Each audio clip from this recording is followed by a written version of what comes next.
Un día después de la elección presidencial, en redes sociales se viralizó la sábana de votación de una casilla en Tamazula, Durango, en el corazón del Triángulo Dorado, cuna de los más infames narcotraficantes de México. En la casilla básica 1298, ubicada en la escuela primaria Melchor Ocampo, se registraron 702 votos para la presidencia de la República. Sospechosamente, los 702 fueron para el mismo partido, Morena. Ningún otro instituto o candidatura ganó un solo voto. El oficialismo logró 100% de efectividad electoral. Las imágenes de la casilla Zapato, es decir, una urna con una votación anómala y exagerada, están disponibles en el PREP del INE. Muchos se preguntaron cómo era posible semejante votación. Otros tienen una posible respuesta a esa pregunta.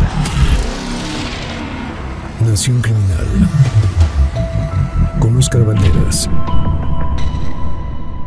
Este es el contexto. Tamazula es un pueblo cuya historia está atravesada por el narcotráfico, en el siglo pasado especialmente por la expansión del cártel de Sinaloa en Durango. Su orografía accidentada y zonas de difícil acceso han hecho a este municipio de 5.800 kilómetros cuadrados un lugar idóneo para protegerse de los operativos militares del gobierno federal. Por eso, en los últimos años Tamazula se había convertido en un territorio de no agresión. Las familias de las facciones más importantes del cártel de Sinaloa, incluso enfrentadas entre sí, vivían en relativa tranquilidad gracias a fronteras invisibles que no se deben cruzar y cuyo respeto garantiza una paz sostenida con alfileres. En el norte está la gente del Guano Guzmán Loera, hermano del Chapo. En el centro, la Edad del Muniebla, el G3. Hacia Chacala, gente del Flaco asociado al Mayo Zambada. Y al sur, Efraín Trejo Retamosa, jefe de Plaza de los Chapitos. El municipio vivía una tirante tranquilidad hasta el 26 de octubre pasado. 8 cuerpos de personas maniatadas, torturadas y con el tiro de gracia aparecieron en la cabecera de Tamazula. La mayoría de esas víctimas habían sido raptadas 2 días antes en el fraccionamiento Bosques del Rey en Culiacán, aseguró la Fiscalía Estatal. Entre las personas secuestradas estaba un chico de apenas 13 años. El multihomicidio fue atribuido a quien era entonces jefe de escoltas de los Chapitos, Néstor Isidro Pérez Salas, el Nini, cuyo comportamiento comenzaba a causar molestias dentro de la organización criminal. Un mes después, el Nini fue detenido por las Fuerzas Armadas, entre rumores de que sus propios jefes lo habían entregado debido a su estridencia en lugar de operar con un bajo perfil. El hallazgo obligó al gobierno estatal a pedir ayuda a la Guardia Nacional y al Ejército para que se instalaran en Tamazula, pensando a las familias y a los operadores de las facciones criminales. Así que los habitantes más poderosos hicieron un pacto para que la ocupación del gobierno federal terminara lo antes posible. Todos cuidarían de que el municipio volviera a ser tierra sin agresiones. El acuerdo entre grupos era que nadie volvería a calentar la plaza con homicidios, y menos con cuerpos abandonados en las calles. El ejército se retiró semanas después creyendo en su palabra. El acuerdo surtió efecto. Tamazula no ha tenido graves problemas de inseguridad desde entonces, a pesar de su ubicación en una de las zonas más rojas de México. Ambos bandos, gobierno y crimen, cumplieron su parte del trato. La narcogobernanza le llaman.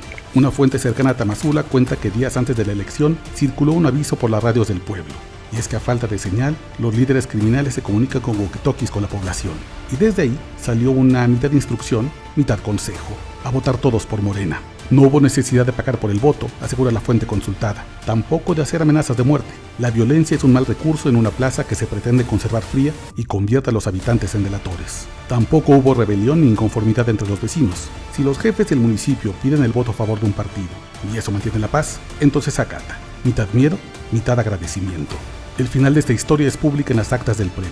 La casilla 1298 en Tamazula tuvo una votación del 100% por el oficialismo. Y no fue la única. A unos metros en la calle Santana, el 99.9% de los 176 votos de la casilla 1304 fueron para el partido Guinda. Una victoria electoral arrasadora en tierras peligrosas y sin disparar una sola bala.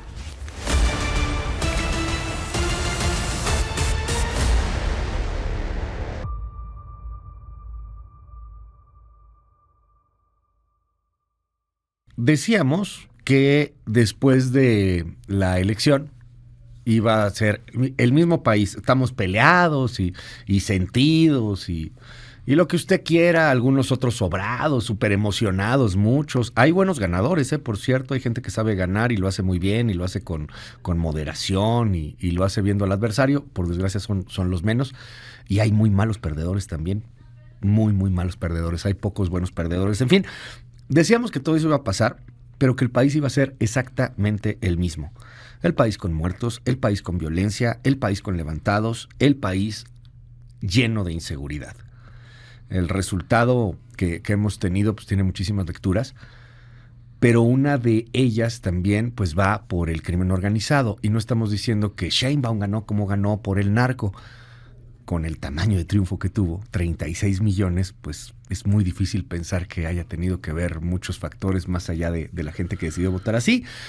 Pero sí hay algunos factores que llaman la atención. Sí hay muchos poblados en este país que son dominados por el crimen organizado. Querido Oscar Valderas, hermano, ¿cómo estás? Qué gusto me da verte. Bien, hermano, muy bien, gracias, buenos días. ¿Qué pieza, esta casilla zapato? Pues mira, desde el lunes prácticamente, un día después de la elección, comenzó a viralizarse esta sábana. Mucha gente no pensaba que fuera cierto, porque la verdad es que era un resultado apabullante. Sí. 702 votos a favor de Morena y 702. Y entonces la gente empezó a preguntarse si era real, ¿no? Entonces, bueno, era muy fácil corroborarlo. Uno va al PREP del INE, la gente lo puede hacer públicamente, de manera en su teléfono, en su computadora, y ahí está. No solamente el cómputo, sino también está la sábana que está llena a mano. Y entonces empecé a hablar con la gente que conoce bien esa zona. Tú y yo ya hemos incluso hablado de Tamazula en algún otro momento, cómo ha sido un lugar donde está, dicen que es la zona de operación del Guano, el hermano de Joaquín El Chapo Guzmán, alguien que además es uno de los hombres más buscados, no solo por México, sino también por Estados Unidos. Y entonces, tratando de entender qué es lo que había pasado, pues encontré esto. Y además es un fenómeno interesante, porque cuando pensamos en Casilla Zapato, pensamos principalmente en dos tipos de operaciones políticas, ¿no? La primera tiene que ver con la compra del voto. Sí, claro. Dinero en efectivo, ¿cuánto me das por tu credencial? 100 pesos, 200, 500 en algunos casos, y todos a votar. O el segundo, el miedo, ¿no? La bala, la amenaza de muerte, te voy a levantar, te voy a secuestrar, voy a quemar tu negocio, entonces todo el mundo va. Pero el caso de Tamazula es un caso híbrido. Es un caso muy interesante porque además creo que puede aplicar a distintas localidades en México. Es una mezcla de convicción y de miedo al mismo tiempo.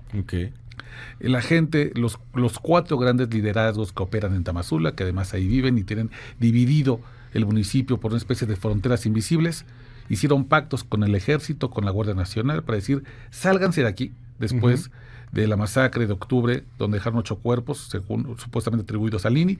Sálganse de la comunidad, de verdad, nosotros nos encargamos de que no se vuelva a calentar la plaza. Y entonces estos 4 liderazgos que están enfrentados, pero que en el municipio pueden coexistir, cumplen el trato. Realmente Tamazula, a pesar de estar en una de las zonas más rojas del país, no tiene índices de violencia altos. Y entonces el ejército confía en que estos liderazgos criminales van a cumplir con el trato, se van. Y entonces Tamazula, en una especie como de agradecimiento al ejército, al gobierno federal, por haber cumplido su parte del trato, de haber desocupado el municipio, le dicen a la gente, todos por Morena. Hombre, pues, ellos cumplieron su parte, nosotros la nuestra, hagamos un gesto de buena voluntad, todos por el gobierno federal. Y la gente, una especie de decir, pues esto es lo que garantiza la Pax Narca. ¿Qué tal si votando por otro partido los tratos se pone feo? Exacto, mejor lo que conocemos, porque medio funciona, medio opera. Y entonces toda la gente sale a votar de manera abrumadora por Morena, abrumadora 100%. En la casilla de al lado pasa exactamente lo mismo. Morena tiene una efectividad del 99.95% de los votos. Evidentemente eso aquí en China es una votación anómala, ¿no? Exagerada, que pues por supuesto no representaría la diversidad democrática en la que supuestamente existe este país, pero hay que ver las dinámicas particulares de cada localidad, específicamente en lugares donde hay una criminalidad organizada, que es quien suele definir todo lo que pasa en el pueblo. Hereda Claudia Sheinbaum un país extremadamente violento, no es para menos. Esto es una de las preocupaciones que están ahí puestas en la mesa. Hay muchas maneras de entenderlo, pero algo que me ha llamado la atención es gente que dice, oye, pues violencia ya había antes también. O sea, sí, Zacatecas está muy mal, pues ya estaba mal desde antes. Más allá de lo político, yo creo que va a tener que realizar acciones contundentes para cambiarlo. O sea, el presidente López Obrador se ha dedicado a minimizar el tema, a decir que exageramos, los que él llama opositores.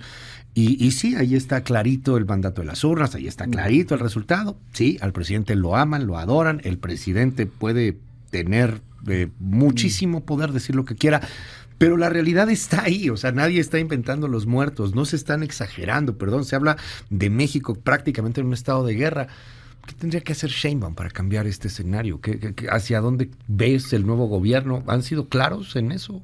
Yo creo que han sido las propuestas bastante vagas en temas de seguridad. No queda muy claro cuál va a ser la distinción, qué va a distinguir al gobierno de Claudia Sheinbaum respecto al de López Obrador. Por ejemplo, hay una idea de que es casi inevitable que Omar García Harfuch esté en el Senado unos cuantos días, un ratito, y se pasa a una Secretaría de Seguridad Ciudadana Federal.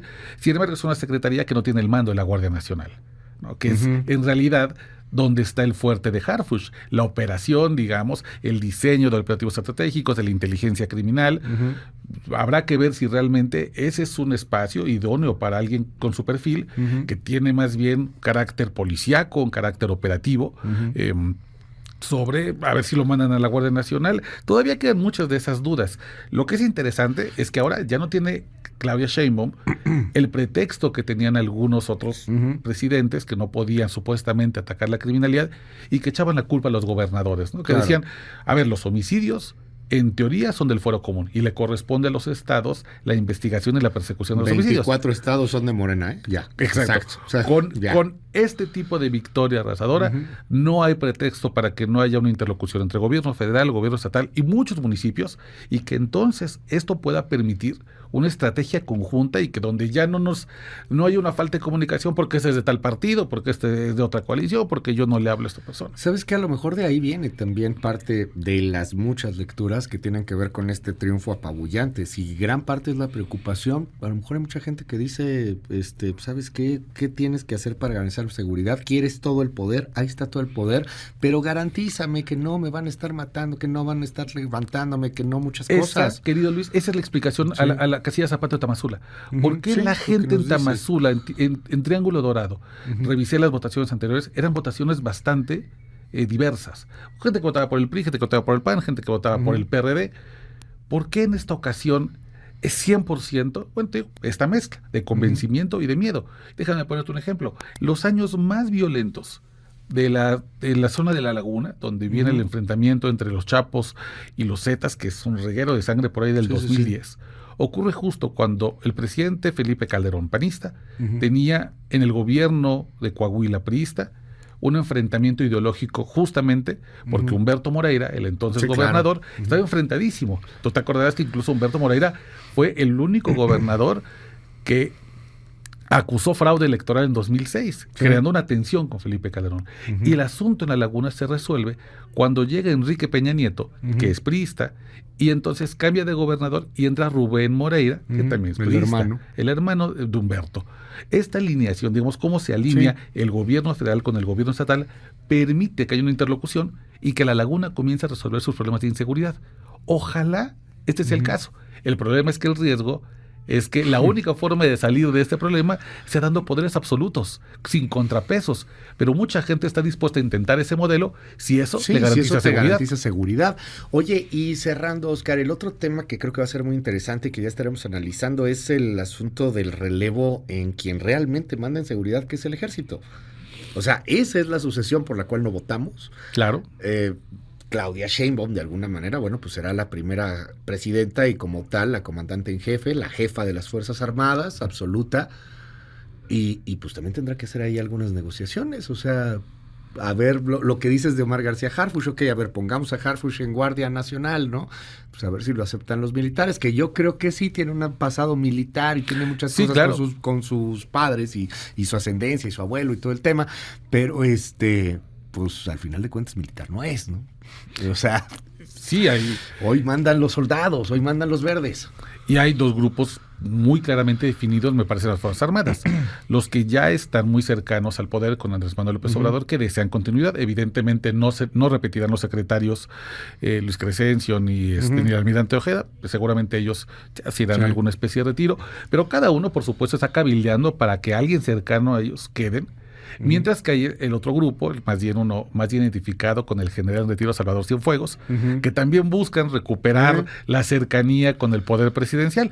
Muy interesante porque, como tú bien dices, es justo ese poder que uno no elige y que además No tiene nada que ver con encuestas, no Sí. tiene nada que ver con popularidad. Ahí sí, a diferencia de las carteras como Secretaría de Desarrollo Social, como Gobernación, que muchas veces se tienen que dar a cambio de favores políticos, esta sí es la lucha del poder por el poder. Ujú. Sí, y además con pues todo lo que tiene en estos momentos el ejército a su control, muchísimas tareas civiles, y hasta la construcción de aeropuertos y trenes y todo, pues se está ahí librando una batalla que para nada es menor. Querido Oscar, te seguimos en tus redes. Muchas gracias, querido Luis. En Twitter o en X continuamos la conversación, @Oscar Balmen.